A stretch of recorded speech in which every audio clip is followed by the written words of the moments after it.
দেখেন, নামাজ যে কোনো টাইমে পড়া চলবে না, আপনাকে সঠিক ওয়াক্তে নামাজ পড়তে হবে। এই জন্য নামাজের সঠিক হওয়ার জন্য, নামাজ শুদ্ধ হওয়ার জন্য এটাও একটা শর্ত, এটাও একটা ফরজ, যেটা হচ্ছে সঠিক সময়ে, নির্দিষ্ট সময়ে নামাজ আদায় করা।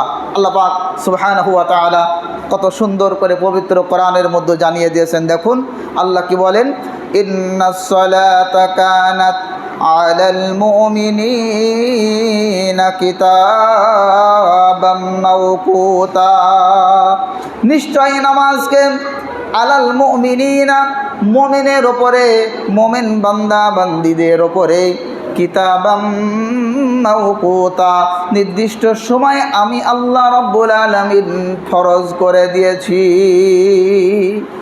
নির্দিষ্ট সময়ে ফরজ করেছেন। সুতরাং আল্লাহর এই নির্দেশকে যারা পালন করতেছে না, মনে রাখো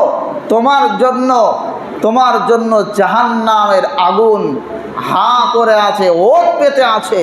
ইন্না জাহান্নামা কানাত মিরসাদা, আল্লাহ পাক কোরআনে বলছেন জাহান্নাম তোমার জন্য একটা ঘাত পেতে আছেন। শিকারী যেমনভাবে একটা ফাঁদ পেতে বসে থাকে, জাহান্নাম স্বয়ং নিজে সেই সমস্ত আসামিদের ধরার জন্য জাহান্নাম নিজে ফাঁদ পেতে বসে থাকবে।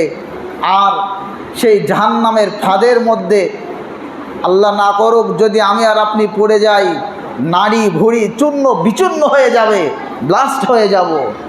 এজন্য আমার রব বলতেছে, বান্দা তোমার মন চাই নামাজ পড়ো না রে দোস্ত, তোমার ক্ষমতা, তোমার বাহাদুরি সব দুনিয়াতে শেষ হয়ে যাবে, আমি রব, আমার ক্ষমতা শুরু হয়ে যাবে। দেখবা কবরে আসবা, তোমার হাত পা অচল হয়ে যাবে, আমি ফেরেশতার মাধ্যমে তোমাকে ধুলাই করতে শুরু করে দেব, তোমার রক্ত থাকবে না, শরীরে কোনো শক্তি থাকবে না, কিয়ামতের দিন লাঞ্ছিত অবস্থায় উঠবে। তুমি বোঝো বান্দা, কিয়ামতের দিন সব থেকে লাঞ্ছিত হবে কোন বান্দাটা, এই কথাটাও আমার রব কোরআনুল কারীমের মধ্যে বলে দিয়েছেন। সুবহানাল্লাহ বলেন।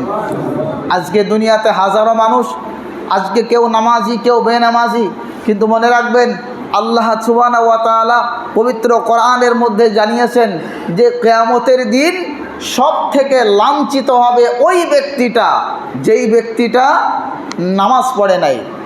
নাউজুবিল্লাহ বলেন। আল্লাহর কোরআনে লেখা আছে, পড়ব আয়াত। আল্লাহ বলছেন,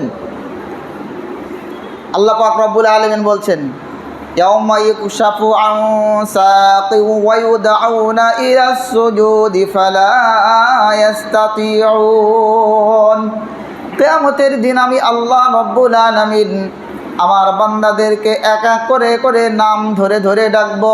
ওহে আব্দুল্লাহ তুমি এদিকে এসো, ওগো আব্দুর রহমান তুমি এদিকে এসো, ও নাসির উদ্দিন তুমি এই দিকে এসো, ও বাশির উদ্দিন তুমি এসো। এবার আমি রব, আমি আমার কুদরতি চেয়ারে বসে আছি, আমার সামনে তুমি সিজদা দাও, আমার সামনে রুকু করো। আল্লাহ পাক যেদিন আমাদেরকে ডাক দিবেন নাম ধরে ধরে, নাম ধরে ধরে, যারা নামাজ পড়ে না, আপনি কি মনে করতেছেন কিয়ামতের দিন ওই বান্দাগুলো আল্লাহ পাক রব্বুল আলামিনের সামনে কেউ সিজদা দিতে পারবে না, কেউ রুকু করতে পারবে না। আর কিয়ামতে যত মানুষ আছেন সকলেই তোমার দৃশ্যটা দেখবে যে এই বান্দাটা মার্কা মারা বান্দা, এই বান্দাটা দুনিয়ার জমিনে টাকা ছিল, পয়সা ছিল, মাস্টার ছিল, ডাক্তার, উকিল, ব্যারিস্টার ছিল, এই বান্দাটা দুনিয়ার জমিনে ভালো খেয়েছে, ভালো পড়েছে, উলামাদের কথা শোনে নাই, হাফেজ সাহেবদের কথা শোনে নাই, ইমাম সাহেবের কথা শোনে নাই, আল্লাহর কোরআনের বিধান মানে নাই, শুধু মন চেয়েছে নামাজ পড়ার পড়েছে, আবার মন চেয়েছে নামাজ ছেড়ে দিয়েছে। আল্লাহ পাক রব্বুল আলামিন বলেন কিয়ামতের দিন আমি ওই বান্দাগুলোকে ডাকবো আর বলবো আমার দরবারে তোমরা রুকু করো। ইয়াউমা ইউকশাফু আন সাকিন ওয়া ইউদআউনা ইলাস সুজুদি ফালা ইস্তাতিউন। আল্লাহ বলেন ফালা ইস্তাতিউন, যখন তাদেরকে ডাক দেওয়া হবে সিজদা দেওয়ার জন্য, ফালা ইস্তাতিউন, কত খতরনাক এটা শব্দ, বোঝেন না? আমরা তো বুঝি না, বোঝেন না তো। ফালা ইস্তাতিউন, হাজার চেষ্টা করলেও সেদিন আল্লাহর সামনে সিজদা দিতে পারবা না। কিন্তু দোস্ত, আজকে দুনিয়াতে হাজার চেষ্টা নয়, সামান্য একটুখানি চেষ্টা করলেই কিন্তু আপনি সিজদা দিতে পারবেন, কিন্তু কিয়ামতের দিন হাজার চেষ্টা করলেও সিজদা দিতে পারবেন না।